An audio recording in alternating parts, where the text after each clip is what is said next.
Good morning, everybody. I'm sorry I'm running a little late. And I literally ran across the street, which I'm too old to do, so let me catch my breath for a minute.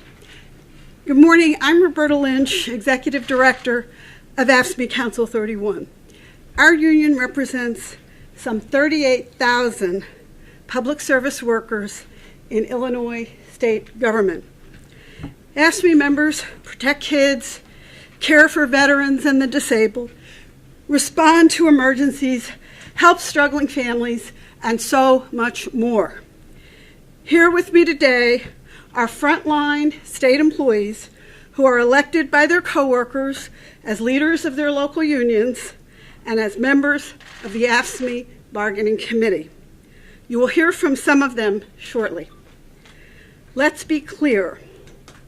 We have come to this juncture today for just one reason only: the refusal of Governor Rauner to negotiate with our union.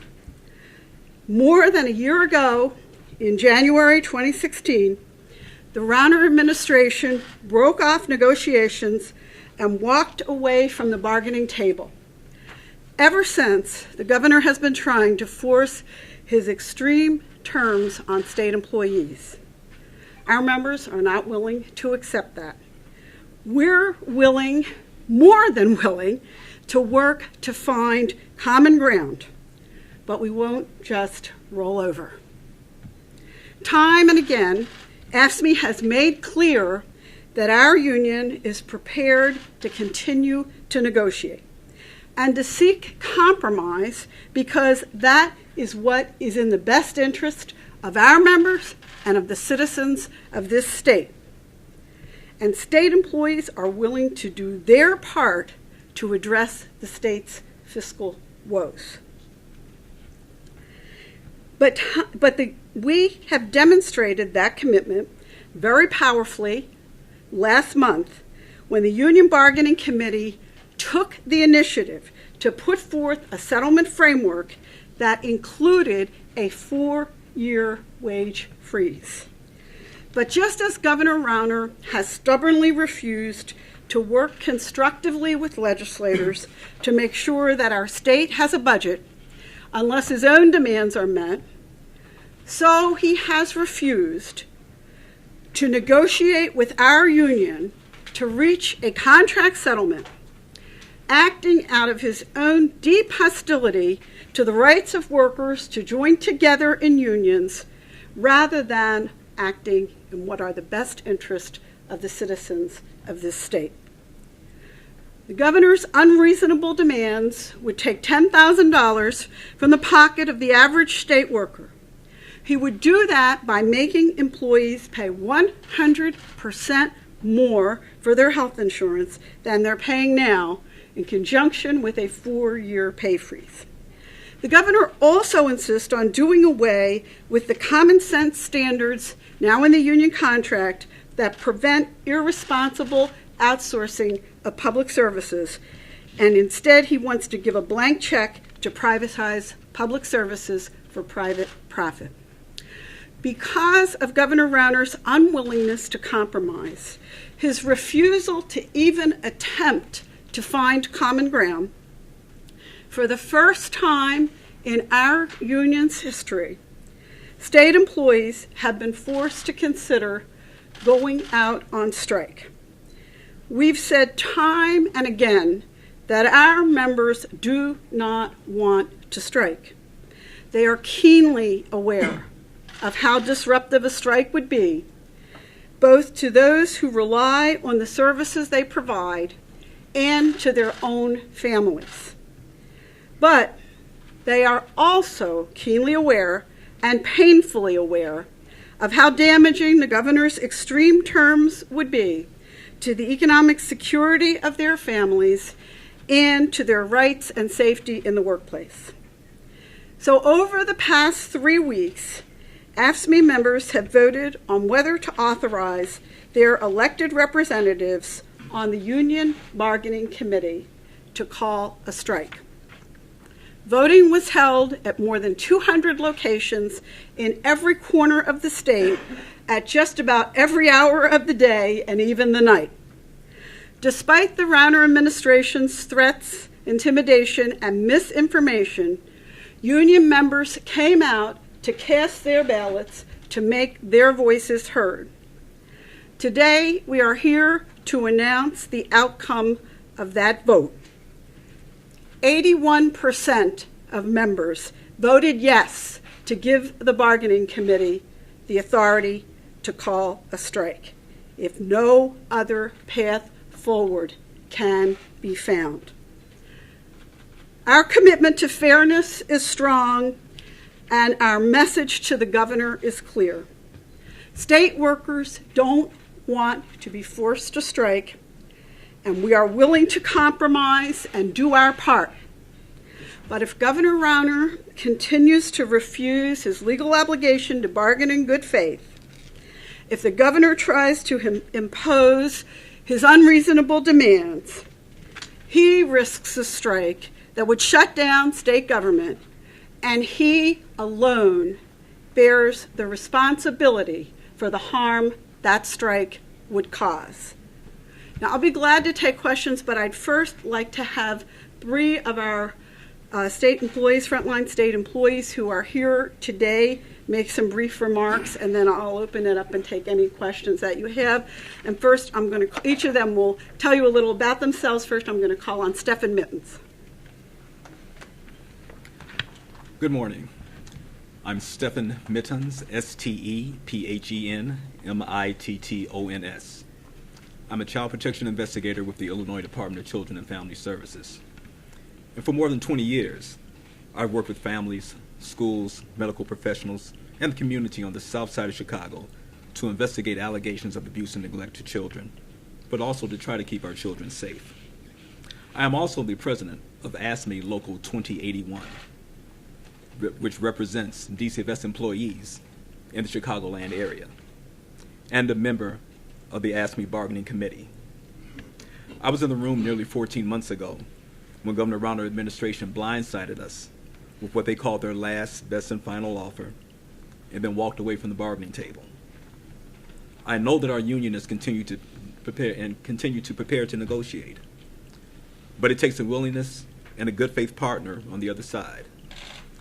Because Governor Rauner refused to meet with our union, we don't have that. I live in Cook County. We see the disproportionate harm that Bruce Rauner is having on communities of color. Many of my fellow child protection workers come from the same neighborhoods where we work, actually. And by threatening to take $10,000 out of each of our pockets, Bruce Rauner is trying to weaken the ladder to the middle class.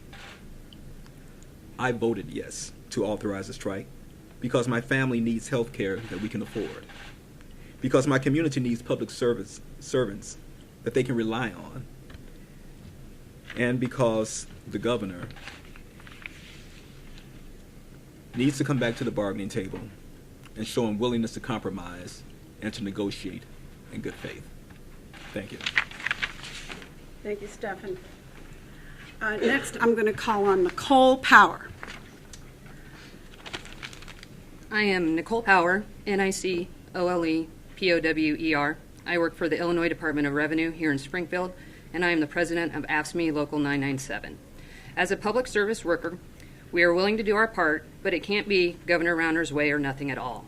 It is hard to understand Bruce Rauner's stubborn refusal to negotiate. He has to be willing to meet us in the middle. He has refused to do a governor's job one, which is work with legislators to develop a budget, and he continues to refuse to meet with our union. All of this while being a governor who took home $188 million last year. I believe he might not appreciate the reality that the $10,000 he's trying to take from the public service workers would devastate many families. We don't want to have to strike. We know that we keep Illinois working. But I proudly voted yes, and I know AFSCME members are more united today than before. We stand up, and we keep standing together for fairness, for respect, for our families, and the great people of Illinois. We urge Governor Rauner to join us in the spirit of compromise before it's too late. Thank you. And our third and final speaker is Steve Howarder from the Illinois River Correctional Center. Good morning. My name is Steve Howarder, Howerter. I'm a counselor at the Illinois River Correctional Center in Canton. I assist inmates in dealing with a variety of issues that may occur while they're incarcerated in a correction setting, as well as helping them prepare for their return to the community once they are eventually released. I'm also president of AFSCME Local 3585. There's approximately 10,000 security staff employed at state prisons and youth centers across the state. I wore that uniform as a correctional officer and sergeant for 27 years. These men and women put themselves in harm's way daily, as do all corrections employees. Although they do not have the right to strike, people in non-security titles such as myself do. And I'm very well aware that our sisters and brothers in uniform strongly support us. State employees provide many necessary services to the communities we live in. We care about our neighbors and work hard to keep our communities safe. As taxpayers, we understand the financial condition of the state. As state employees, we're willing to do our part to make things better for everybody. What we are not willing to do is give up our voice. It was Bruce Rauner that walked away from the bargaining table, ignoring his duty to bargain under the law, not us. Bruce Rauner wants us to agree to his unreasonable demands. I'm willing to strike to make it clear to Governor Rauner that he too needs to negotiate rather than dictate. Nobody here wants to see a strike happen, but if it does, the responsibility lies with one person, and that's Governor Rauner. Thank you, Steve, and let me now open it up for questions. Roberta, if there were a strike, how many members and what services, how many members would still be required to report to work, and what services would still be As required? Steve just indicated, the only members who cannot strike are what are deemed security employees, and those are employees in the Department of Corrections and the Department of Juvenile Justice who are in security positions. We define them by bargaining units, which is essentially, and there's a few stray titles, but it's basically correctional officers, correctional sergeants, and correctional lieutenants. So they are the security employees in the prisons, and in the youth centers they have different titles, youth specialist and so on, but they are the actual security staff. As Steve indicated, if you're a counselor in the prison, if you're a clerk in the prison, you are able to strike, and in any other agencies except the Department of Corrections and the Department of Juvenile Justice, all employees have the legal right to strike. That's about a third of the membership, though, isn't it? That would not go out. It's about around a little less than a third, yeah. Yeah, go ahead, Monique. How much does 81% represent in terms of actual number of members who voted? We don't want to get into the act. Oh, I'm sorry. Ask me, say that again. You said that 81% of those who voted voted to strike. How many members does that represent of your total? We don't want to get into that today. We're not going to go into specific numbers. I also heard Roberta, yeah, member of the legislature on the radio here this morning say that he thought people might have felt intimidated when they voted. There were people with yes signs. They were all around, so that it wasn't done like a regular election. Well, I don't believe, anybody felt intimidated. I think these folks who are here can tell you the mood was, if anything, upbeat, positive. It was not an intimidating mood. It was, hey, welcome, come in, vote. We want to see you vote. That was the spirit in which the vote was conducted. I can say we had a hotline that people could call with questions, problems. We did not get one single member complaint through this whole process. What was electioneering allowed, like signs or buttons? Like in a regular election, you can't do that. You can't even, hand out a palm card. Right. No, we did not conduct it like a political election. It was not a political election, and signs were allowed, people talked to people, etc. Pardon? Signs were allowed. Yes, signs were allowed, talking to people was allowed, but we did, outside the polling place, and people did, but again, the mood was encouraging. welcome. We're so glad you're here. Come in and vote. There was no effort to intimidate people or scare people. Wait. Let's raise hands and let me get some people that haven't had a chance yet. We're going to start here. If And you're then not willing to go into the numbers of vote, how can people take this vote legitimately? How can they, how can it stand? Well, I think 81%, and we had over, just right around, we're still working on some of the 80% of members turn out. So I think anybody could take that very legitimate. Yes. That was my question. I just want to know what the turnout was. Yeah, close to 80%. 80% is Yeah. eligible or 80%? Eligible, sure. Only 1% of 80%. Right. Can you talk about the next steps forward for the bargaining unit? You've made it clear that you hope to continue to negotiate. What does that look like? Well, we're going to have a meeting of the bargaining committee in a week or two. That's the very next step that we'll be taking. And obviously, we're going to continue. There are legal issues, and we're, many of you know, involved in court cases. And we're going to be obviously pursuing every legal remedy that we can. And we're going to continue. I have to say, I know it may sound utopian or quixotic on my part, but we're going to continue to think that at some point this governor will realize that confrontation is not the way to move our state forward. And we're going to keep working every way we can. I see Doug looking very cynical. Every way we can to convince him to return to the bargaining table and make a good faith effort to resolve the situation. So I can't tell you exactly what form that will take. I can only tell you that we're not prepared at this point to say that we've exhausted every possible recourse.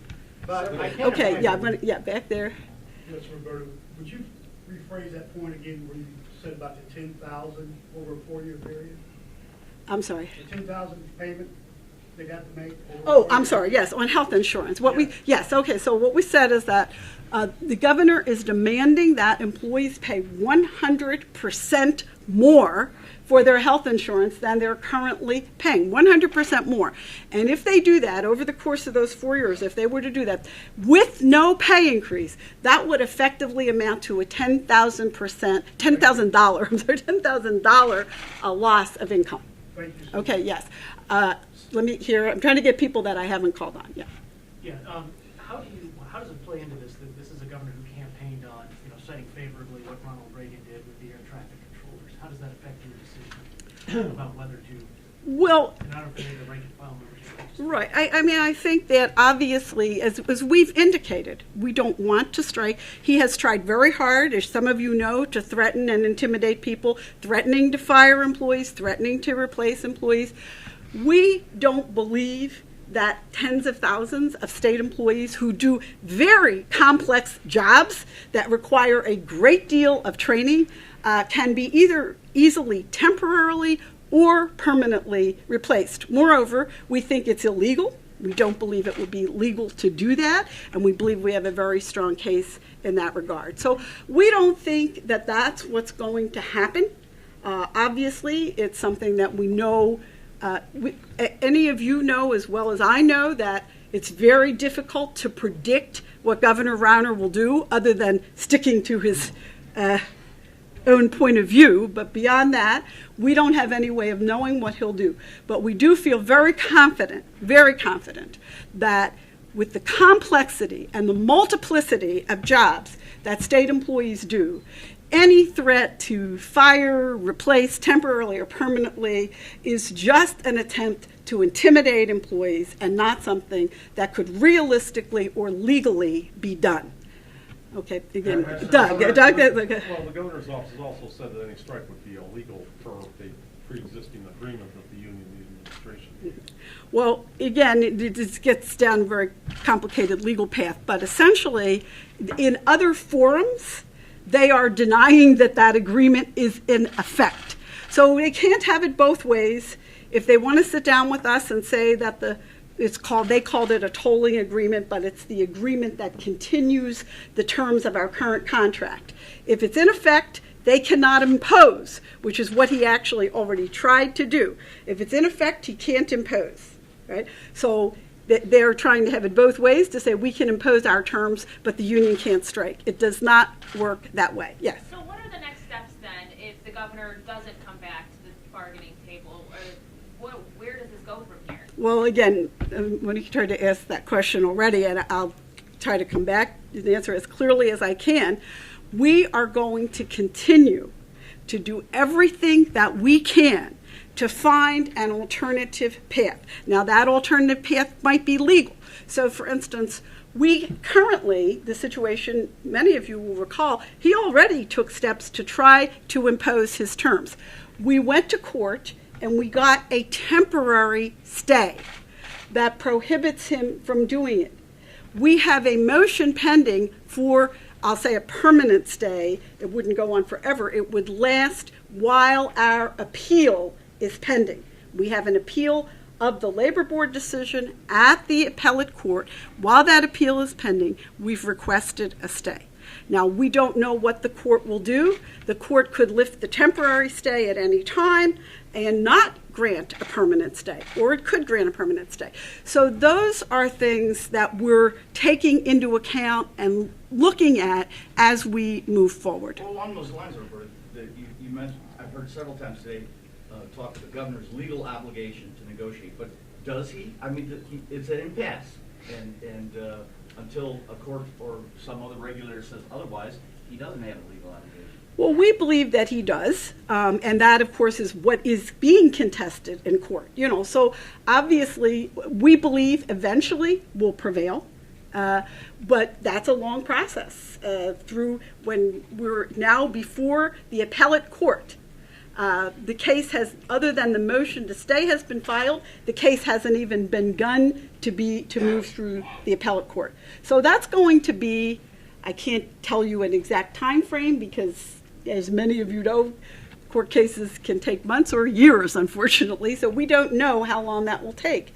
But that's what we're arguing in the court case, I can't imagine that being on strike pays real well. So if I'm a young person getting by, and if I vote yes for the strike, what assurance do I have that you're going to back me up? What kind of infrastructure is in place for the union to support folks if indeed it comes to being out of work?